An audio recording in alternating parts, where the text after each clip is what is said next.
Hey there folks, it's Rusty again, and this time of year I'm kind of in the doldrums. I'm not going to be doing any major hikes, certainly no overnight hikes until next spring, but that doesn't mean that I can't bore you with some hiking related topics. So today I want to go over in a little more depth the use of what I'm calling medium tech electronics.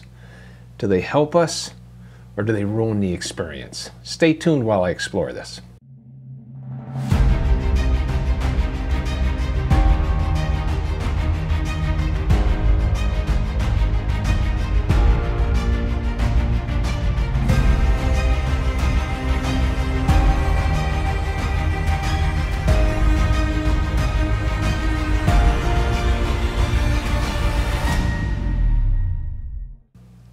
What I'll be talking about today is what I call medium tech electronics. I'm not going to be talking about any specialty hiking equipment, stoves, tents, or cameras or anything like that. I have no special knowledge about cameras. I'm just going to be talking about standard things that are available to us today.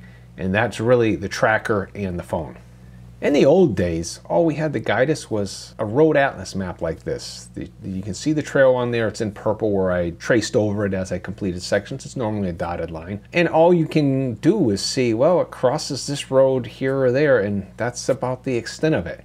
More sophisticated hikers, sometimes they'd have guidebooks with them and they'd have topographical maps. But that was pretty much what we had. And when I mean by the old days, I mean back in the 70s, 60s, 70s, 80s when I started hiking. So the next step up from that is to get trail-specific maps, and here's one shown here. I still have them. I do like to use them when I can, and it shows you a bit of extra information. It shows you where water supplies may be. It shows you where shelters may be. It shows you where tent sites may be, and then at the bottom you can see there's actually an elevation map. It's exaggerated as far as the proportions there, but at least you could see when big hills are coming up. Problem with a map is it's static. Once you've bought it, it is what it is. If things change, well, you won't know about it. One time, Craig and I were out hiking in Vermont with Rosemary, and we were planning on staying at a particular shelter, only to find out once we got out there that that shelter had burned down and we couldn't use it, so we had to change plans. So today I'm going to be talking about two main devices. One is the satellite tracker. It does web-based tracking, so in other words, my wife, if she wants to know where I am within 10 minutes, she can log onto a website and see on a map where I am. It provides me with backup texting by way of Bluetooth from my phone through this device and through the satellite system, and I use that if I can't get normal text service. On most of the Appalachian Trail nowadays, and most of the trails, at least in the east, you can pick up texting in most places, but there are several nights I've been out there and I didn't have texting, and I still wanted to assure her that everything was okay and that I had stopped at such and such a place. She could see it on the map, but hearing it from me, hearing it by way of a text, just gave her that extra sense of comfort. And then, of course, there's the SOS button on it. The other item is something that's now everyday part of our lives, a smartphone where I can do texting and calls. And I found out on a trail that I get voice service a lot less often than I get like 4G. So I can a lot of times text when I can't call. And of course we can still do videos, take photographs. I can keep a journal on the phone. I can play music. I don't do that much. I mean, my new phone doesn't have the jack for the buds that I had, so I'm probably not going to bother, because out of all the times I've been out there, there's only been 1 or 2 nights that I probably listened to music to go to sleep to. There's a GPS in it, and that helps me for staying on the trail. And then of course it's good for what we use it in our everyday lives for information, weather, whatever. And by procurement, I mean like making reservations at the nearest hostel, that sort of thing. So why do we bother with this technology? Well, first and foremost is safety. I showed it on the previous page, but I have this Garmin tracker, and we think of it as our own personal safety. You know, if I were to get hurt, I could call for an SOS. If I were to get hurt but be unconscious, at least somebody checking on me would see that I'm not moving and might start to get worried, and if there was some help needed there. But it's not just your safety. If you take a fall and get hurt, there's going to be a rescue crew sent out to find you if you can get an SOS out or they realize you're missing. And if you don't have one of these, they have no idea of where to look for you other than in general, you know, you were in a particular area, they interview other hikers, oh, I saw him a week ago at this spot or whatever. And that's not just dangerous for you not being found, But it's dangerous for the people who are going out and looking for you. Suppose you took a fall and were hurt at the bottom of a 30-foot drop. You're off the trail, and rescue teams have to also go off the trail, but they don't know where to go off the trail. So you're putting them in danger. But if you had one of these trackers with you, at least they'll know your last known location, and that narrows down where to look for you in the case of an emergency of that type. The next thing, of course, is enjoyment. I mean, there's no point in bringing something out if there were no safety advantages, if you're not going to enjoy the use. So that's the next criteria that I have. And then finally, there is the convenience. Like I said, the convenience of being able to make reservations, say at the hostel if it's busy season, and you can contact them ahead of time and maybe get a bunk reserved. One of the things that technology does to us is it makes us dependent on it. I mean, imagine living without electricity. Some people can, some people do. They get off the grid and that's their specialty thing, but as a whole, we really can't do it anymore. When I was traveling for business, when I was in the working world, back in the 70s and 80s, if I showed up to a city I'd never been in before, well, you'd go to the rental car counter at the airport and I would get a map, a printed map, and I would follow the map in this strange city I'd never been in before to get to where I was going. And then while after that, once we get the internet widely available, we would be going to MapQuest, or I would be going to MapQuest, and I would be printing out directions so I could follow that while I was driving. And then GPSs became available, and I would bring my own GPS with me. And of course now I don't even bother with a separate unit. There's a GPS in my phone and I use Waze to get around. The thought of going back to a rental car map just kind of makes me uncomfortable. I wouldn't be really good at following that anymore. Just don't use it anymore. So recently my phone died and I had to replace it. And one of my applications on the phone, which is called FarOut, formerly was known as GutHook, the main one that I use for hiking. And I'll show you the different information that it gives me. But it's basically a backup safety item. Of course, I believe it enhances my experience while I'm out hiking. Well, it wasn't working, and the thought of going back to maps just kind of made me very uncomfortable. I just didn't want to be hiking without knowing, for example, what was the state of water supplies, how many campsites were in range of where I was hiking. So once again, we have the situation where we could live without it before it existed, but now I'm just not comfortable living without it. So fortunately, even though I tried a whole bunch of other products and just couldn't find what I wanted, FarOut technical support did get back to me. They probably had a backlog, and they got me up and running, and we believe it was a problem with my router. For some reason, wasn't letting data get through the right port or whatever it is on my phone in order to use the FarOut data. But once I got off my router and just went through the 4G network, everything was fine. I got all my maps updated.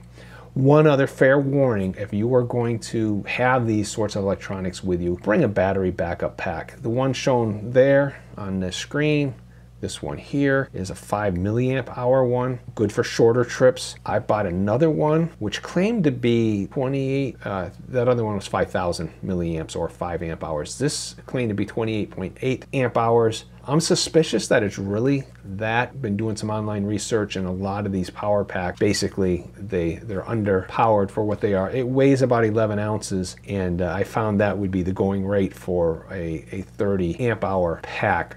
I doubt that it's really that. So if you're going to buy one, get a good name. This was a Chinese knockoff, but it has gotten me through my 500-mile hikes. I recharge it whenever I'm at a hostel or whatever. It does take a long time to recharge, so I'm satisfied enough with it to go with it on my next trip. But if I were to buy a new one, I think I would get a brand name where I could be a little more confident that I was getting what I thought I was getting. And like I said, it was a cheap knockoff.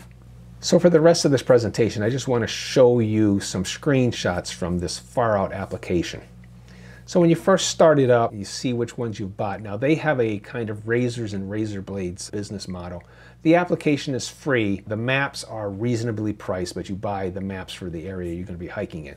The Appalachian Trail one, it's about $9 a section. There are 8 sections, so it would be $72 for the whole thing, but there is a bundle price of about $60 for the whole thing. And I discovered that if you exceed $60 in buying Appalachian Trail maps, they actually just give you the bundle and open up the whole thing to you. That's what happened with me. So first you go to the Appalachian Trail map, and the Appalachian Trail comes up on this second screen here. And then you view the sections, and you can see the southernmost sections here. I actually picked up the spring Springer Approach Trail, which is a free. They give you a few free maps so you can learn how to use the program, and when they're short mileage, you know, it's just not reasonable to charge you for them, so they give them to you for free. Another one that was free was Mount Monadnock. So I then from there opened the southernmost one, the Springer to Standing Bear Farm, and what you're presented with is a map of that entire section. The sections are about 250 miles, give or take a little, because that's the 8 of them come out to the whole trail. So you see a bunch of icons on there, but what you need to do is to zoom in on it.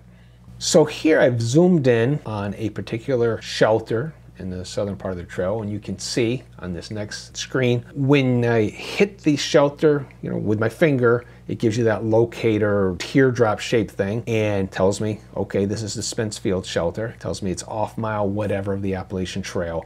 If I were on the trail, it could actually tell me how far, how many trail miles ahead or behind me it is. So that's always useful information. Once I do a swipe up on that, we see that they have a short description, they have a comments tab, and they have a notes tab. And in some circumstances, they have a information tab. So in this case, Spencefield Shelter is in the Great Smoky Mountains National Park, so they give you the rules about, you know, what it is in the park. You'll see here, for example, camping is only allowed at designated sites. Through hikers may camp in the immediate area around the shelters if the shelter is full. Now that rule has actually been relaxed a little bit because of the cooties pandemic, and as long as you stay at a shelter site, you are allowed to actually pitch a tent around it. So here we can go to the comments section. Now these are comments from hikers that give you more up-to-date conditions. For example, a lot of the water supplies on the trail are marked in FarOut as iffy, seasonal, unreliable, or whatever, and you can at least look and say, well, X number of days ago somebody came by and they said it was flowing a little, so you can kind of plan ahead for that sort of thing. The New England Trail was actually near my house, so I went up to the Mount Tom Reservation, and I have the New England Trail map. What I did was I went up to Reservation Road, and I switched over to the New England Trail, and by hitting the little crosshairs button up there, it will actually center your location on the center of your screen and give you a blue dot to show you where you are, so you can see that on the second screen. On the third screen is the description of where I am, and there's some interesting things to note about this because it also tells you how far in each direction the next water supply is in. That's always important to me, especially on the Appalachian Trail. It says it's 20.3 miles to the next water supply in one direction. There's probably other water supplies in there. I'm not sure that they have the most complete information here. Generally, the information that is there is somewhat reliable. Of course, there can be seasonal variation. Knowing that there actually is water, I decided that I would add a comment. Now you have to have an account with them to log in and leave a comment. But here I pointed out that when you cross this road, if you turn and go to the trail west a couple hundred feet, you're into the regular parking lots and the developed water. In other words, there's a water fountain there. And there's porta potties there year round, so that people hiking on this, if they think to look at the comments when they come across this road, they can say, oh, I don't have to use the stream. Somebody else noted that there actually is a stream there, which is not marked on the map. It's a small flowing stream, but if you have a choice of filtering water out of a stream or getting tap water, you'll go for the tap water. So I added this comment, and it's under my trail name under bad news. So here's another thing I did. While I was standing there at the Reservation Road, I actually scrolled up a little bit and I tapped on Mount Tom itself, which was, as you can see here, 2 miles behind me. It was considering me headed north. You can set it for northbound or southbound. I happened to be set for northbound, and it told me that Mount Tom was 2 miles away, the summit of Mount Tom. And again, I could get the description of that, and I could see, you know, where water is in each direction, and see somebody else's comment here. Somebody said, you know, Holy Mother of Burning Legs, what a climb. It is a bit of a steep climb, but it is short coming from the south northbound. And just to show you, you can add your own notes page. And this is not something that everybody else can see. This is sort of a local thing. You know, you can take special notes that are meaningful to you and put them on the notes page. I just want to be able to get out there, know where my next potential water supply is, know what campsites were in range, know what hostels might be available to me, especially resupply. That's another one that I'll get to in a moment. So again, like I said earlier, it's a good way for finding water supplies, knowing how far it is to the next water supply. For example, if I were to see this and saw that it really was 23.7 miles to my next water supply, I know I got to haul a lot of water, because for me that's a day and a half of hiking without any water. Or I've got to start looking for other water supplies.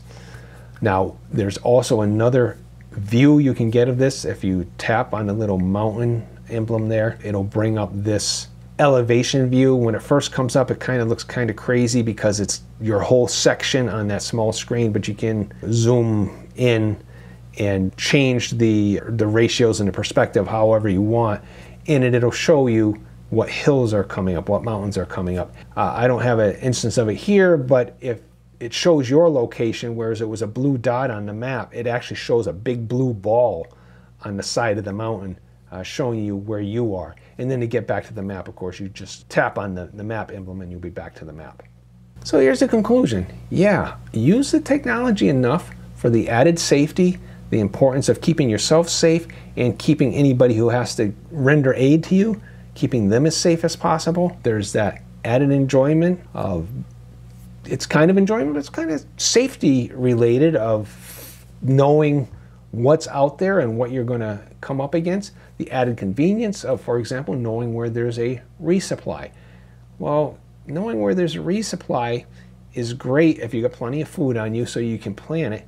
But if you're short on food, we're actually going beyond convenience into maybe a safety issue. I mean, running out of food is a bad thing when you're out on the trail. If you get hypoglycemia or something like that, yeah, you don't want to do that. So my suggestion is we use enough technology to achieve these three goals: added safety, added enjoyment, and then the added convenience. Thanks for listening.